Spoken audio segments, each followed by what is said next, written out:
Bienvenue aux Nouvelles nationales d'APTN. Ce soir, nous vous présentons un épisode spécial de Nouvelles nationales d'APTN où nous revenons sur nos principales histoires de 2020. Et avec moi, pour en discuter, Shohan Bacon. On peut dire que vraiment la pandémie de la COVID-19 a été à plusieurs niveaux ressenti des changements dans la vie de tout le monde. Les inquiétudes des Autochtones dans les communautés étaient dues à la surpopulation dans les communautés avec le manque de logement. Voici un reportage sur un survol d'est en ouest au Québec sur la situation en mars dernier.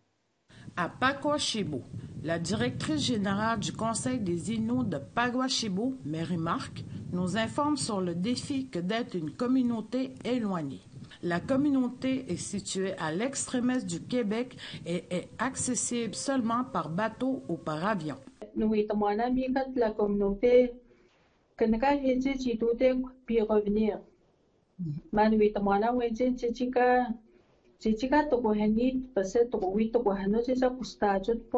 Nous autres, on est plus démunis parce qu'on a moins accès à l'hospitalisation. Du côté de Ekwandjit, une communauté située à l'est du Québec, le chef Pietacho a été l'une des premières communautés à ériger un poste de garde et de fermer les autres entrées pour contrôler les entrées et sorties de sa communauté. Une bonne décision qu'on a prise. On n'a pas dit encore à nos gens de ne pas sortir ou de...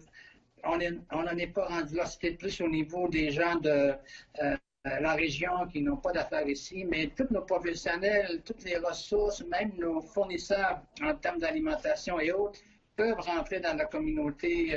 Aussi, le chef Pietacho a demandé au gouvernement du Québec de fermer le chantier de la Romaine pour freiner la propagation du virus COVID-19. On travaille avec les maires, le préfet de la région, puis on a demandé, on a fait des correspondances au gouvernement du Québec de fermer le chantier carrément, puis d'y aller au service essentiel, mais pour le moment, il ne veut pas, puis j'ai dit, vous allez à l'encontre de vos messages, vous nous dites de rester chez nous, puis vous amenez des gens de Montréal, de Québec, il y a 200 personnes sur le chantier, 200 à 300 personnes sur le chantier.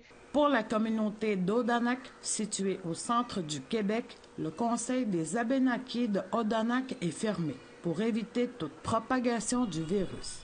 Voici Daniel Nolette, agissant en tant que traducteur pour le chef Richard Obam-Sawin. Ce que le chef vient de dire, c'est que dans les circonstances, c'est difficile pour notre communauté de faire comme certaines autres ont fait, mais avec les communautés avoisinantes, avec les municipalités avoisinantes, on essaie autant que possible de suivre les directives du gouvernement, de limiter les accès aux services publics, de limiter les accès dans les lieux publics.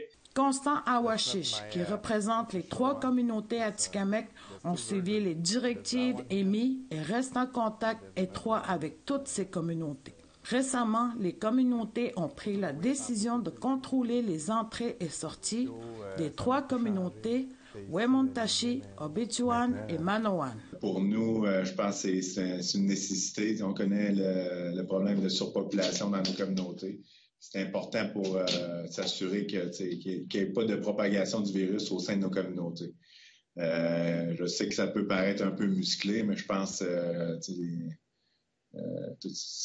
la réalité sociale de nos communautés, je pense, le nécessite. Adrienne Jérôme, chef du Conseil de la Nation Anishinaabe du Lac-Simon, dans l'ouest du Québec, en plus de suivre les mesures, sa communauté a préparé de la médecine traditionnelle. C'est une initiative de la communauté qu'on a soutenue avec les aînés. On réussit pas. Il n'y a pas encore, les nouvelles nous disent qu'il n'y a pas encore trouvé de remède. Mais nous, la communauté croit beaucoup à la médecine traditionnelle. Puis on l'utilise beaucoup ici au Lac-Simon, la médecine traditionnelle, avant de d'aller à l'urgence. La chef Jérôme déplore le manque de communication entre les différents paliers de gouvernement. Il y a eu des argents qui sont débloqués, on ne sait pas combien chaque communauté va avoir. Sylvie Ambroise, nouvelle nationale d'APTN, Montréal. Le réflexe était de fermer les communautés, ou du moins contrôler les entrées et les sorties. Car la raison est là. Beaucoup de diabète est le phénomène de proximité dû au manque de logement. Chauhan, est-ce que les fonds gouvernementaux se sont bien mobilisés? Oui, je pense que oui, les fonds gouvernementaux se sont très bien mobilisés parce que dans nos communautés au Québec, selon la directrice du CSSPNQL, Marjolaine Sioui, dit qu'il y a moins de cas dans les communautés autochtones au Québec si on compare avec les communautés autochtones dans l'Ouest. Même si le Québec a beaucoup de cas dans la province. Oui, je pense aussi que la deuxième vague, oui, on a des cas, mais on est très bien préparé dans nos communautés. Maintenant, je voulais parler de la médecine traditionnelle, comme on a vu dans le reportage, le cèdre, puis tout ça. Pourrais-tu comme nous expliquer un peu les plantes?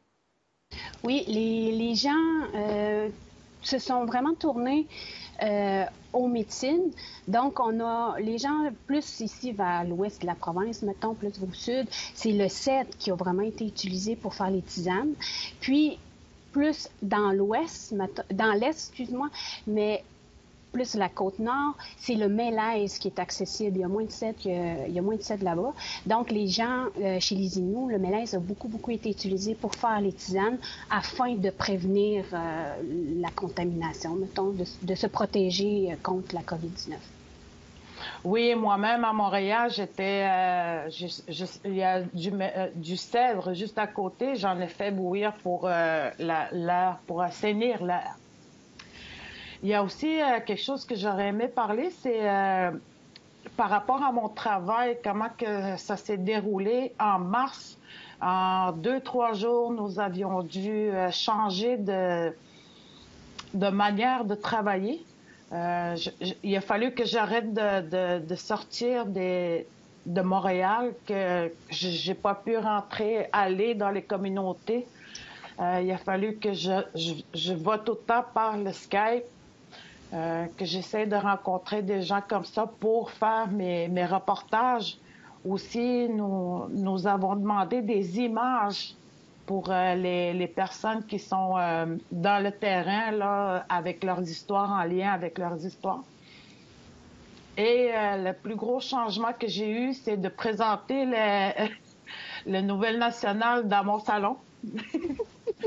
Ça, c'était quelque chose de... Mais à Pétain, il a été très technologiquement, ça a été comme très rapidement fait. Et j'ai eu une très bonne transition par rapport à ça aussi. Après la pause, on revient avec un reportage sur Joyce Echaquan. Restez là.